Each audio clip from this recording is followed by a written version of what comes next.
Welcome back our new blog. तो इतने दिन बाद पढ़ाई मैं फिर से स्टार्ट करी हूँ। मतलब 3-4 दिन का गैप हो गया। रक्षाबंधन के चक्कर में पहले गई बाहर, फिर वहाँ से आई, फिर 1-2 दिन घर में क्लीनिंग में, मतलब फुल ऑन बिजी। और यहाँ पे योगी जी कर रहे हैं पढ़ाई और मैं उनको स्कूल तैयार करके खाना बना के फ्री हो जाऊँ। उसके बाद फिर मैं अपनी स्टडी स्टार्ट करूँगी। अभी तो मुझे उनको तैयार करना है स्कूल के लिए। ये देखो स्कूल नहीं जाने के लिए कैसे सो रहा है नंगू पंगू बन के। ओए ए नंगू पंगू छुपा ले। चलो स्कूल ड्रेस पहन लो, ड्रेस। तो 2-3 दिन की पढ़ाई में गैप इसलिए हो गया क्योंकि मैं चली गई थी रक्षाबंधन पे अपने ननन के घर। तो वहाँ पे 2 दिन मैं रुकी और फिर वापस आई क्योंकि वहाँ मैं बुक्स नहीं ले गई। इतना ज़्यादा फिर अच्छा भी नहीं लगता कि अगर आप किसी रिलेशन में जाते हो और वहाँ बुक्स लेके पढ़ने लगते हैं। तो फिर मैं सिर्फ 2 दिन के लिए गई, वहाँ पे भी बुक्स लेके जाऊँ तो बिल्कुल भी नहीं अच्छा लगता। इसलिए मैं वहाँ अच्छे से रही और रक्षाबंधन सेलिब्रेट किया, आप लोगों के साथ ब्लॉग भी शेयर किया। यहाँ पे मैं उनको तैयार कर दूँ स्कूल के लिए और उसके बाद उसको जाऊँगी स्कूल छोड़ने और फिर अपना घर का काम ख़त्म करने के बाद फिर मुझे स्टार्ट करनी होगी अपनी पढ़ाई। तो वो कंटिन्यू रहेगी और आप भी बने रहे पूरे ब्लॉग के एंड तक।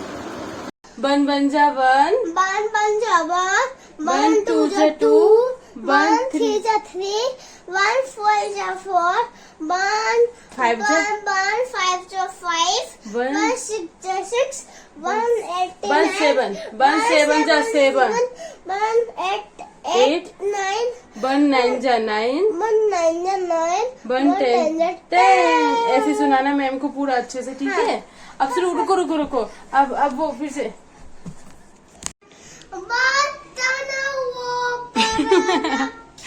चलो स्कूल। तो उनको स्कूल छोड़ने के बाद फिर मैं गई मार्केट। मुझे थोड़ा सा सामान लेना था और योगी जी साथ में तो योगी जी ने बोला कि यहाँ तक आ गए तो मुझे एक पर्स लेना है, जिसे साइड बैग बोल सकते हैं, जो एडजस्टेबल हो, जिसमें छोटे फ़ोन, पर्स और छोटी सी बोतल वगैरह, जो भी छोटा पूरा सामान अगर आप बाहर निकल रहे हो तो आपके बैग में आ जाए, इतना छोटा सा हो।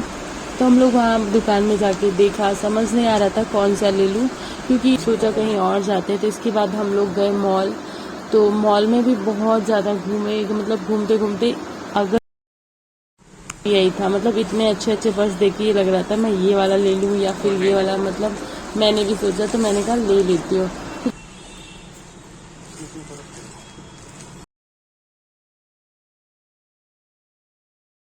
और हम आ गए अपने घर।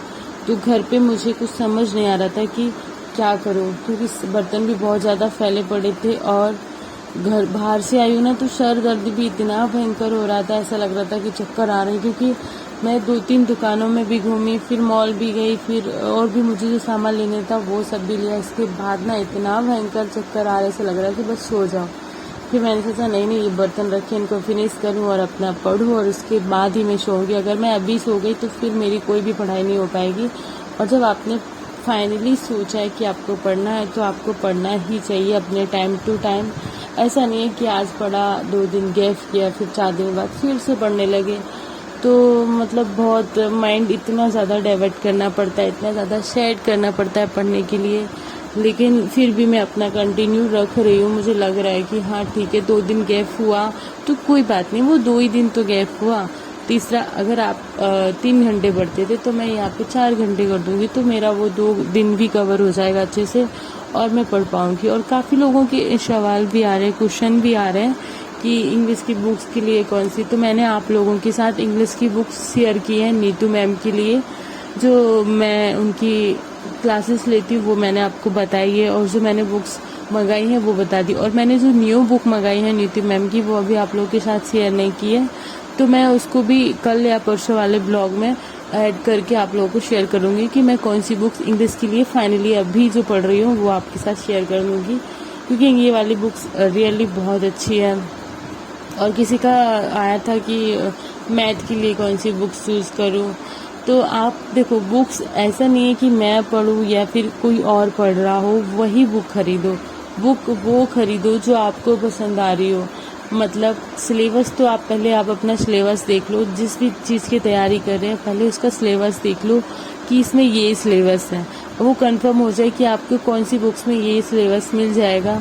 फिर वो बुक्स तो आप ले ही लो, फिर उसके बाद ये देख लो कि आपको वो बुक्स पढ़ने में समझ में आ रही है कि नहीं, क्योंकि कई बार बुक्स तो बहुत अच्छी अच्छी होती हैं और कुछ बुक्स ठीक ठाक भी होती हैं।